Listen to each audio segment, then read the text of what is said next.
Selamat sore pemirsa. Wakil Bupati Berau Agus Tantomo dalam podcast bersama Anus menyampaikan, jika ada pihak tertentu yang menguasai proyek penunjukan langsung. Bahkan, pasca podcast tersebut dipublikasikan, di media sosial dan grup WhatsApp beredar foto disposisi proyek penunjukan langsung yang diduga berasal dari Bupati Muharram. Dikonfirmasi Anus terkait disposisi tersebut, Bupati Berau Muharram mengakui jika disposisi yang beredar luas tersebut merupakan disposisi yang dikeluarkan dirinya. Hanya saja, dikatakan Muharram disposisi yang dikeluarkannya tersebut bukan bersifat instruksi dan meminta agar instansi teknis untuk menelaah sebagaimana aturan yang berlaku. Paling yang mungkin boleh jadi saya disposisi itu sebagian kecil. Tapi walaupun demikian ada istilah penunjukan langsung, saya tetap aja memberikan persyaratan sesuai dengan mekanisme dan peraturan yang ada. Misalnya disposisi saat itu pada umumnya selalu berbunyi begini bahwa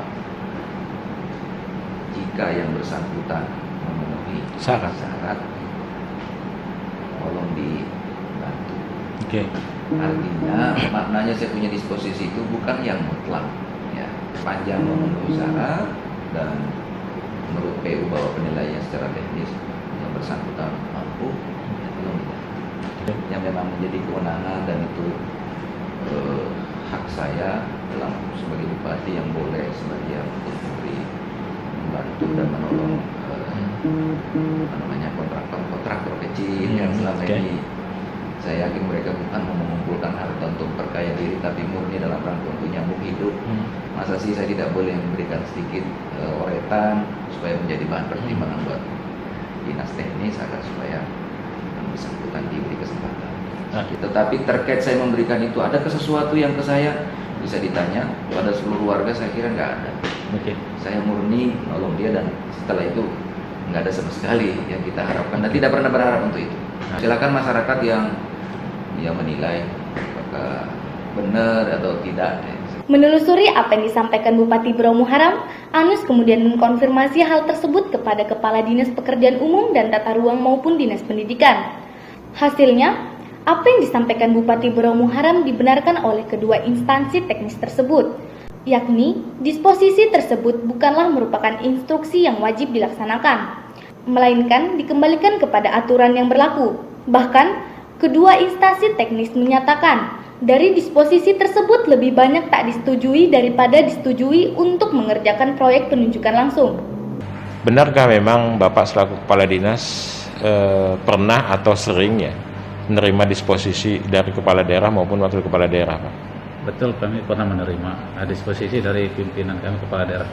Kepala Daerah, Wakil Kepala Daerah pernah? Pernah juga dari beliau. Pernah juga ya. Nah, terus perlakuan Bapak selaku Kepala Dinas dengan disposisi itu gimana? Apakah kemudian disposisi itu memang menjadi prioritas yang harus diluluskan, dapat paket pekerjaan PL atau gimana, Pak? Setelah disposisi itu kan intinya begini. Di situ Saudara Kepala Dinas tolong dibantu jika memenuhi. Ini kan jelas kita masukkan dan kita pertimbangkan selagi memenuhi kriteria lelang. Kalau toh dia misalnya PL lelang sederhana, ya itulah kita masukkan yang sederhana kalau dia memenuhi. Kalau dia memenuhi. Nah, syarat-syaratnya apa sih, Pak, yang supaya bisa disebut memenuhi itu? Ya, kalau dia memenuhi itu kan begini, paling tidak yang ditunjuk badan usaha. Badan usaha. Dan kriteria badan usahanya untuk pekerjaan sederhana. Nah, yang paket di bawah 200. Ya, 200 juta. Nah, itu. Dan yang ketiga, dia pemilik langsung. Badan usaha. Toh kalau dia misalnya meminjam, ada kuasa. Nah, itu. Dan keempat, dia harus bisa melakukan negosiasi penawaran melalui sistem. Karena dia lelang sederhana menggunakan sistem. Nah, itu. Nah, kriteria ini kita lihat dan kita pantau apakah selama ini sudah ada pengalaman itu atau belum. Dan selanjutnya kita lihat kinerjanya baik atau buruk. Nah, karena Bapak bicara sistem, berarti kan boleh enggak Pak kami ngelihat di dalam sistemnya kaitannya dengan disposisi dari kepala daerah itu atau wakil kepala daerah itu, apakah memang 100% pasti dapat Atau ternyata ada juga yang nggak dapat gitu karena tidak memenuhi syarat. Boleh nggak Pak kami lihat sistemnya? Silakan dengan sangat senang hati secara terbuka, karena ini memang secara terbuka lelangnya sederhana dan masyarakat harus tahu. Ini bisa dibuka di website LPSE dan untuk lebih jelas mungkin karena ini sudah berproses, ada yang sudah jalan. Nanti kita ada masing-masing PPK atau kepala bidangnya yang menangani, yang merekap, dan nanti di situ bisa dibuka. Nah, dan yang terpenting lagi disposisi yang kemarin kita apa nama kegiatannya, karena kita tidak bisa lihat hanya disposisi. Kalau memang nanti bisa terbuka itu namanya, contoh kita mau mendalami, misalnya itu di jalan A, nanti kita cek di sistem apakah di jalan A dapat atau tidak. Biar jelas kan. Untuk konfirmasi bahwa sistem itu yang permohonan arahan dari pimpinan kami itu kami terima secara langsung atau tidak, atau melalui kriteria gitu. Dalam hal ini yang nanganin siapa, Pak Junedi atau siapa? Yang di sini kami merekap itu kebetulan banyak kegiatan yang lelang sederhana Pak Jun. Pak Junedi lah. Baik, nanti Kak saya izin ke Pak Junedi lah. Kami sudah siapkan semua. Siap. Dibantu teman-teman karena keterbukaan itu penting. Nah ini yang poin paling penting Pak. Dari disposisi yang ada, Bapak selaku kepala dinas itu menerjemahkannya gimana? Apakah itu bentuknya instruksi langsung atau memang harus Bapak telaah dulu atau gimana? Bapak menerjemahkan disposisi. Jadi begini, disposisi itu kan mohon dibantu jika memenuhi kriteria. Nah, kriteria ini kami terjemahkan sesuai dengan peraturan Perpres 16 tahun 2018. Di situ kriterianya, misalnya itu tadi lelang sederhana PL, ya kriteria itulah yang kita ikuti. Kalau dia memenuhi dengan kriteria yang tadi, ya silakan kita proses. Ya. Nah itu. Nah, yang paling sederhana Pak, biar publik gampang nangkapnya. Dari seluruh disposisi yang ada itu, apakah semuanya 100% terpenuhi? Maksudnya selalu dapat pekerjaan? Tidak. Tidak ya? Tidak. Nanti kita buktikan, kita cek di lapangan disposisinya. Nanti ada dengan Pak Jun, yang mana yang dapat, yang mana tidak. Bisa terlihat bisa dilihat. Ya, bisa kita lihat nanti. Baik. Kalau kan itu bisa dilihat Pak. Kemungkinan tidak sampai berapa persen. Baik, ini baik Pak, terima kasih. Itu aja mungkin yang kami tanyakan. Semoga kemudian ini bisa mengklirkan suasana yang dalam tanda kutip agak-agak panas ya. Terima kasih banyak Pak. Kami yang terima kasih. Sepanjang pengalaman Pak Jun sampai hari ini, yang dapat disposisi kepala daerah atau wakil kepala daerah itu pasti dapat nggak Pak? Tidak Pak, tidak pasti dapat. Tidak pasti dapat. Kalau proporsinya lebih banyak yang dapat atau enggak? Lebih banyak yang tidak dapat. Oh gitu ya? Iya. Apa alasannya? Kan itu disposisi. Jadi begini Pak,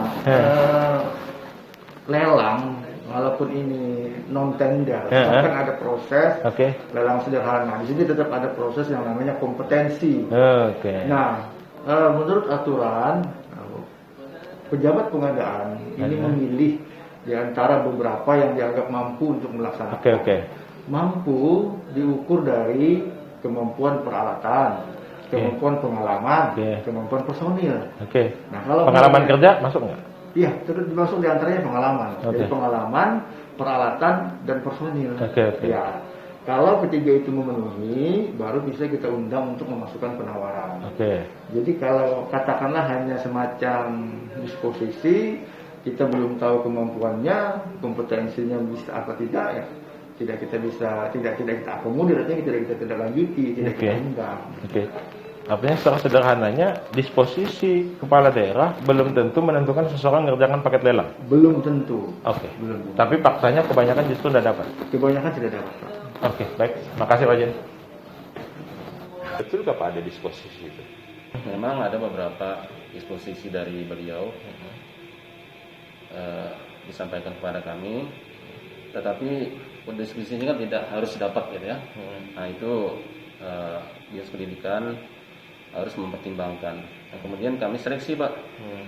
Seleksi kami lihat juga track record dari si penyedia jasa tadi yang dapat disposisi lah dari Pak Bupati atau Pak Wakil Bupati ya. Oh jadi disposisi itu bisa dari Bupati, bisa dari Wakil, bisa dari juga, Bupati. Kalau ada yang karena ada, tapi ada kebanyakan dari Pak Bupati yang Tapi diskusi itu tidak menyatakan harus dapat si A atau si B ini kan.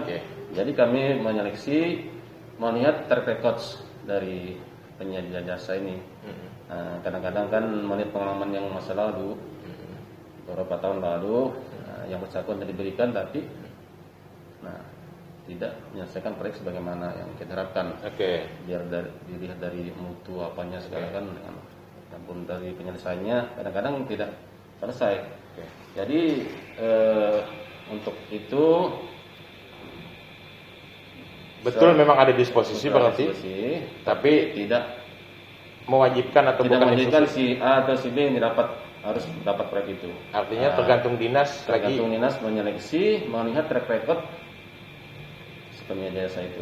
Jadi kemudian yang Pak Alam, proyek kita PL ini kan terbatas.